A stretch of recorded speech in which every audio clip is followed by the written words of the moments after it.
All right, y'all. This is the Back to the Boom Bap podcast, and I'm your host, Monev360. And today I have a very special guest on the show. This man I'm talking to today, he's a DJ, he's a producer, and an educator. He's worked with everyone from Black Star to Diamond D to Sadat X, and the list goes on and on. He coined the term jazz hop, but to me, he just makes dope hip hop, just soulful, just laid back music. Just love it, So I would like to everybody to send a warm welcome out to J. Rawls to the podcast. What's going on, J. Rawls? Yo, what's going on, man? How you feel? I'm doing good, man. What about you? I'm maintaining, man. Working, staying busy. Just trying to do a little bit of everything. I'm actually in my office right now, getting ready for the new semester.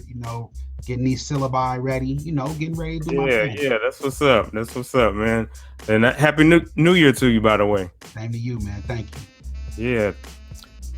How did I know that you did 2 tracks on the Black Star album, Most Def and Talib Kweli are Black Star. As a matter of fact, I still got the cassette tape. Yeah. That's big, man. Yeah, man. Give thanks.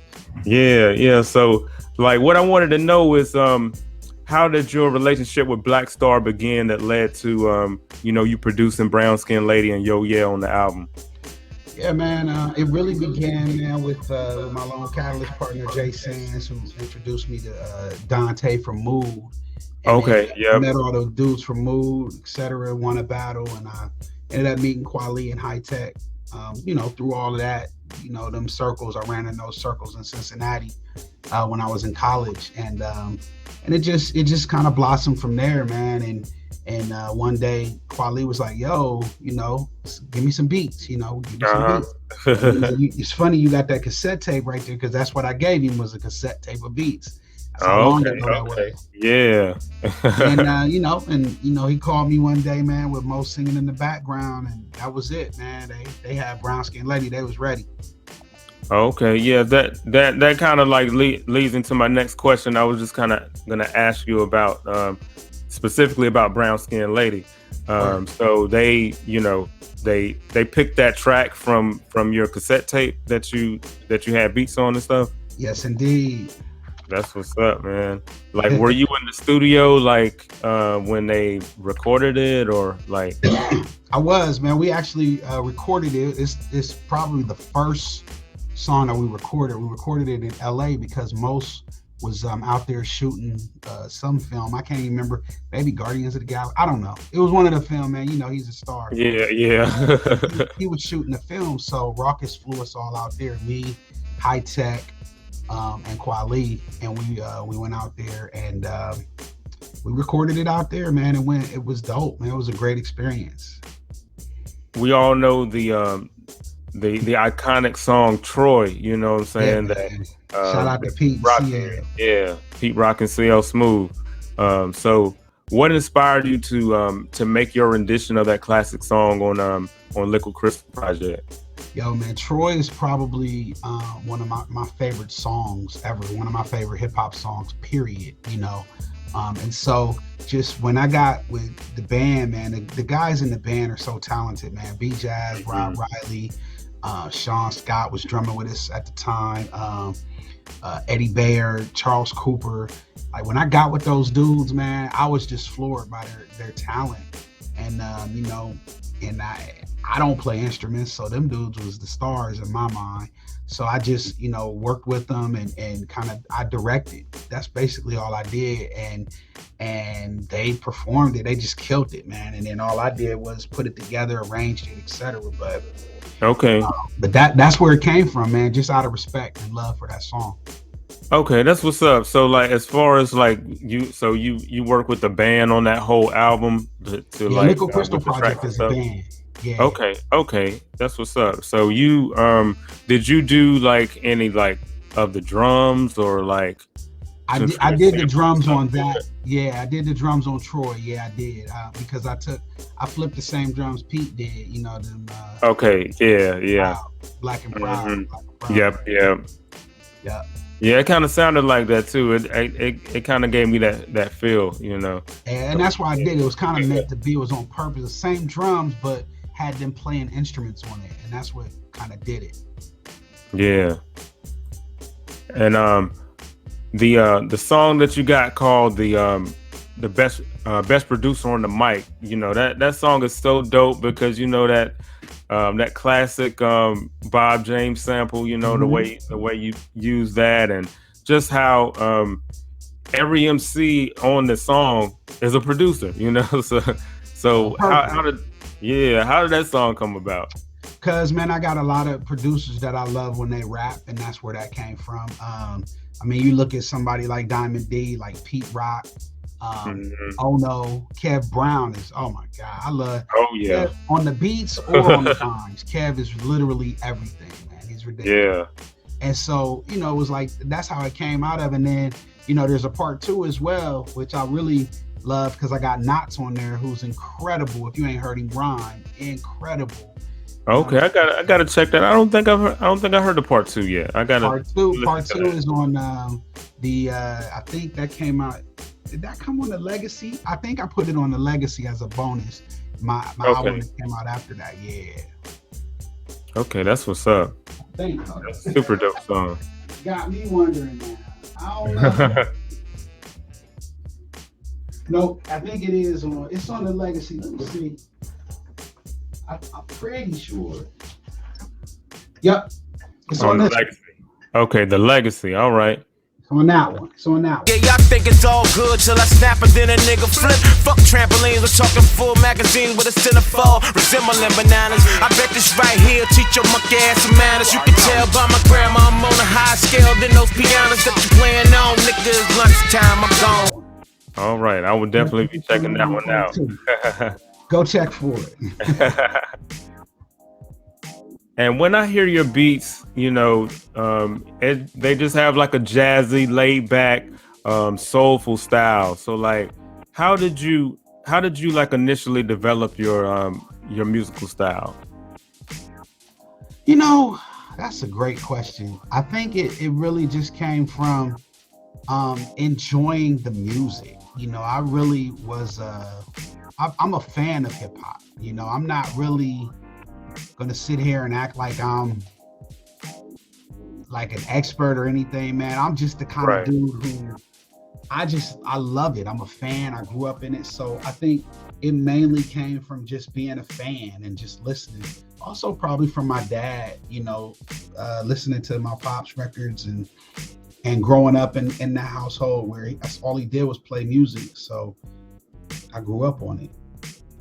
Okay. Does your dad, does he do music at all as well, or he didn't. He sang. He was in a couple of doo-wop groups in the 50s and 60s. He did his thing there, but he didn't play any instruments or anything. But he was just a avid record collector. So I mean, you gotta imagine. All those records. A lot of the records that people were sampling, I had. You had them, yeah. In his collection, and so, you know, that was just. So it just fueled me. It was like, yo, let me chop up something. Let me get it right. Yeah, it was so, you know, so convenient when you have it right in your household, you know. So and then hip hop comes, he's like, okay, let me start messing with this. You know? So I also know that you're a DJ as well. So, you know, you had the records and stuff at the house. Your dad were playing, you know. So did you start out DJing and then it naturally evolved into producing? Nah, that's the natural order of things. That's how it should be, but that ain't how it was for me. I started out producing. And then went into DJing. I only went into DJing just, you know, out of necessity. We're on tour, you know, Lone Catalyst, and I mean, we gotta have a DJ, you know, this is right. So that became me. So I just started learning and practicing, and you know, I always had turntables. You know, I just never started DJing, and then I ended up DJing, and you know, I'm decent. I ain't like Rhetmatic or none of them cool guys, but you know, I get the job done. Yeah. So you don't do a lot of the like the turntable tricks and stuff. No tricks, but I can rock a party. That's something I can do. Yeah. So that's, I mean, sometimes that's all you need, you know. Just be able to rock the party and know what to play. Exactly. Yeah, most definitely. So like as far as producing, like, so how long ago was it when you first started producing? Man, I think I started with my boy DJ Buka, man. Me and him, we found like samples in my pop's crates in '87. Okay. You Got to Chill when that came out, and we found that Jungle Boogie. Dun, dun, dun, dun, dun, dun, dun. We lost our minds. Yeah. So we just started going through the records and looking. So we started doing pause tapes and started making our own little stuff. And then Buka was my DJ back then, and I rapped in '87, '88, '89. And so he was, we was making beats just off of breaks and stuff we was finding.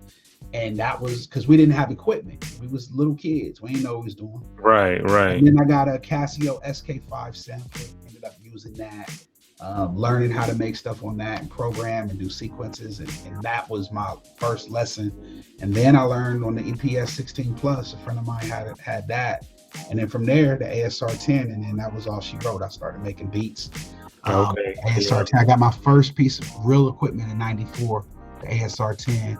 And I've been doing it since '94, so I guess what's that about to be 30 years? Yeah, almost 30 years. Yep. Yeah, that's what's up.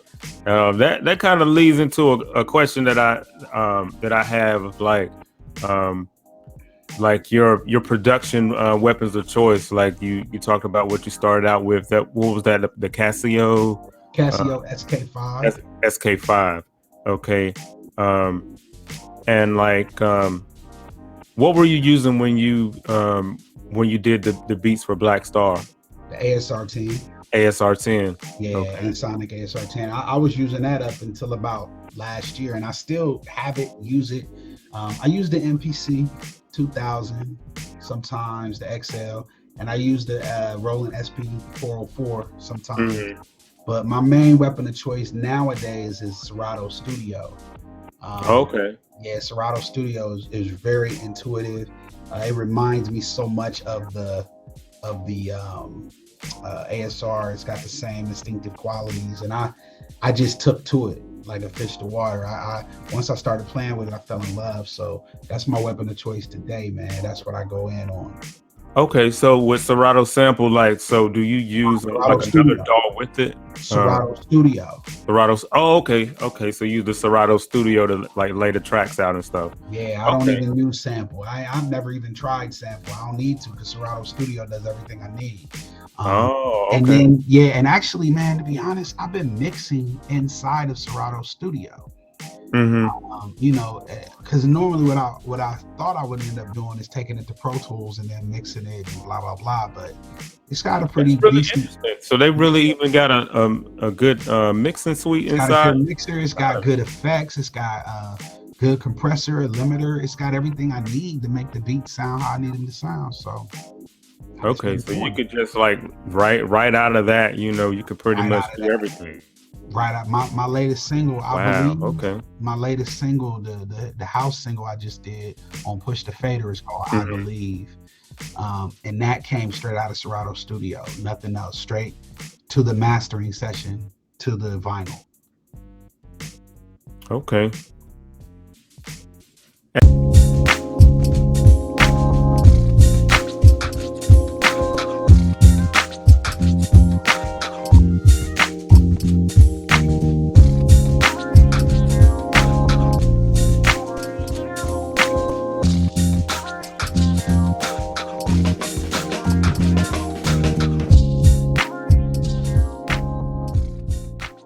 And when you create your beats, is it mostly samples that you use now, or do you also incorporate like live instruments that you find that you put in or whatever?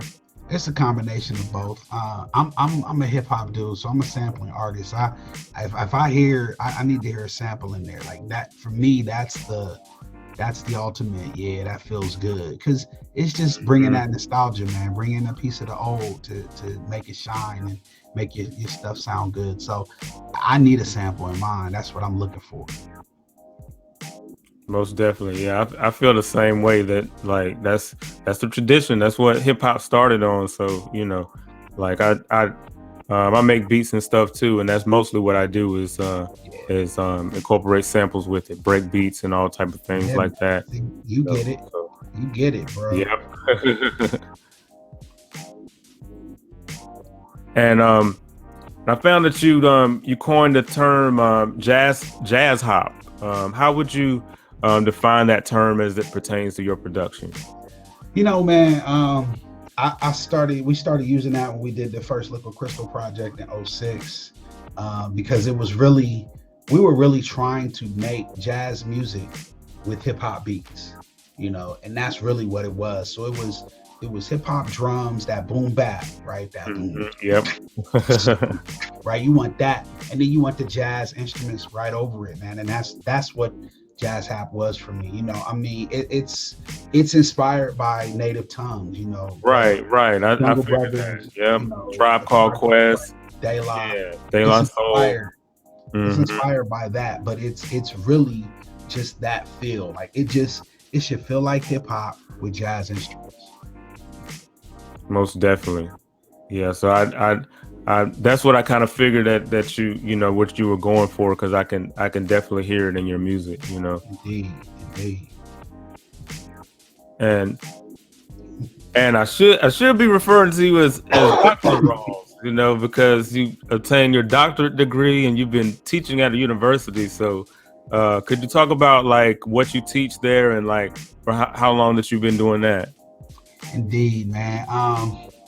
Got my doctorate degree in 2017, and my goal, like, I'm a hip hop dude, but I fell in love with education when I first started teaching 4th grade in 2002, and so from there I've been in love with education and trying to fuse my two passions, which is hip hop and education. So that's what I've been doing. I'm trying to be a pioneer in that field, where I'm actually at Ohio University in Athens, Ohio. I'm actually here in my office right now. And I actually have a program called, I'm just gonna pull it up, the Hope Program. The Hope Program is a teacher education program that I've created, and it has 4 courses, and we're actually working on making it a certificated program. But this is a program that teaches young teachers how to use culturally relevant pedagogy, or how to use hip hop aesthetics in their classrooms to build relationships with students. The important thing right now that I think that a lot of people are forgetting is that these young people it's a different world. They're not the same students that we were when we grew up. It's different. Right. They move much faster. They got computers in their hands. You know what I'm talking about. Oh yeah, I know. Yep. Yeah. So they move. You can't move slow or you lose them. And so it's about incorporating their youth culture into your daily lessons. It's how do you adapt to your students to make education interesting to them and make them want to be in school, engage them. It's our job as a teacher to engage these students. It's not their job to come to school and be like, okay. Right. It's boring, and you're not gonna want to, listen to what we gotta make it something that they're interested in. And so what else other than hip hop? I mean, it don't even make sense. Why would you not include hip hop in schools? Right. It's culture. Hip hop is what it is right now. It's actually pop culture now. It is. And it's long overdue for, the school systems, like, and everything. It was like I was already out of college when I, found out that Knife Wonder was doing the teaching and stuff like that, and at universities and stuff. So yeah, I think it's beautiful what you're doing as far as that, because the education is important. Hip hop education is important, and like you said, like, and even if you're teaching about something else, infusing hip hop with it to help it stick in their minds, exactly. Is a great thing. And that's the plan. That's what we're doing. That's the plan. And back to you making beats and everything for a second. So like, what's your basic process when making beats? Do you have to be inspired, or does it do you just like start experimenting, putting sounds together until it starts making sense? Like, walk us through that process. No doubt, man. When I'm making beats, it's really it is inspiration. It has to be inspiration. I usually, to be honest with you, I start with the drums, because drums are my inspiration. Good drums get me hyped. When I'm digging in the crate, when I'm going somewhere looking for records, which is what I do in every city I go to, that's the first thing I do is find a record store. It don't matter where I am. Right. That's the priority. That's why I'm there. It don't matter what I'm there for. I'm there to dig. And so when I go to a store, I'm looking for drums. I'm looking for open drums. I'm looking for things I can dig, chop, that kind of thing. So I'm always hunting for drums, and that's my inspiration. So I start with the drums, and then I'll listen to some different samples and get inspired. And sometimes I'll take something and chop it up, and then I'll replay it and take the sample out. Or I'll take something and chop it up and then, add a little sprinkle of this or a sprinkle of that and go from there. But it's really, the process is always drums first for me personally. I know other people don't, that's fine. Yeah. But I always start with drums, man. That's my steez. Okay, that's what's up. And so like with the record digging, like, so how many, if you could guess, how many records do you think you have in your collection? Man, 20, 30,000. I got wow. Records. Yeah, I mean, I got a few back here that just, for my office, so I can listen when I'm just chilling. But my studio, I got records. They come in on the outside of my studio. My wife is like, look, no more. Yeah, no more records. just stacked up. And I got some in my mom's house. My dad's records are at my mom's house. So I still got them. So it's records everywhere, man. Yeah, that's super dope, man. Yeah. And also, I understand you have a project coming out called Rawls. Yes. So could you tell us about that project and also about anything else that you might have coming up? Excited to tell you, man. So me and DJ Rhetmatic from the world famous Beat Junkies, one of the dope. Oh, okay. So that's how the name comes through. Yeah. Okay. So Rhetmatic and J Rawls is Rawlsmatic, and just this is a project we've been working on for quite some time, man. It's a labor of love. We did it not for money or anything, just because we're friends. That's a very He's a good friend of mine, and we created beats together, and then we just called some of our friends. So we got some people on there, man. We got Elder Sensei, Serato, okay. We got Blue, we got Roscos, we got Trek Life, Superstition, we got Craig G. Okay, that's awesome, man. I gotta hear that. The album is crazy. We We went in. We got Jay Dilla's little brother, Dilla J. Frank Nick.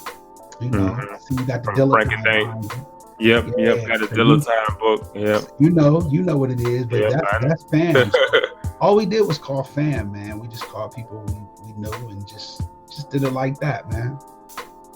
So what's your process of like the collaborative process of working with Rhetmatic on the beats? Like, do y'all like send files back and forth, or you in the studio? We do, but we always start together. So I every time I travel to Cali, we would just sit and build, and then when he'd come out here to Ohio, and we just create together, and that's really how it was done. It was, and then we'd send files based off of what we were created already, and we just did it like that.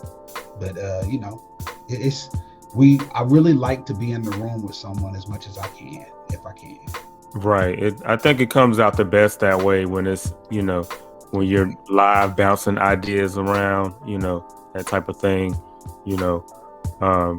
and so as far as getting the guest to rhyme on it was just like kind of like what you kind of heard people on and you reached out. Yeah, pretty much. Yeah.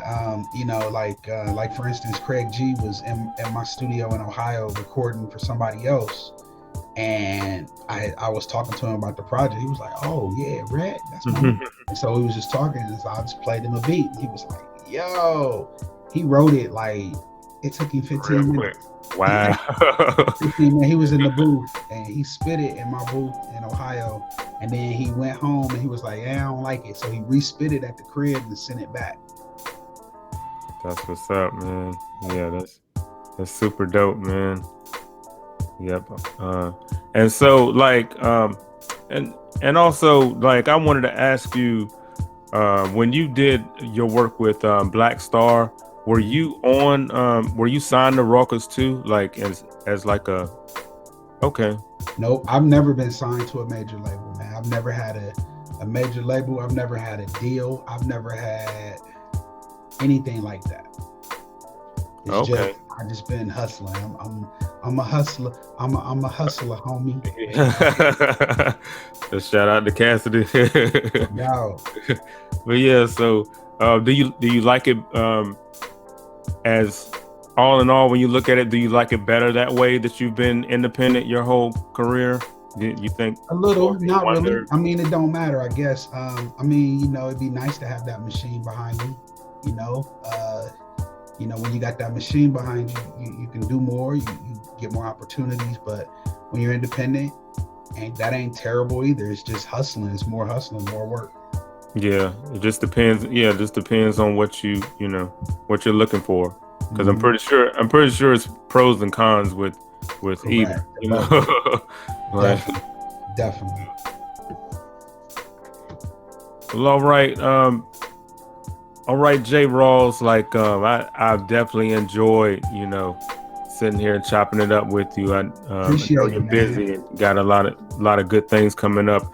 I'm definitely going to be checking for Rawlsmatic when it comes out, and I'm going to be looking up the legacy too, and going back and doing my homework on that. You gotta hear part 2, man. You gonna love part 2. You like part 1, you gonna love part 2.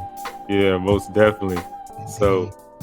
So if people want to know more about your music and to reach out to you, what are the best places they can find you online?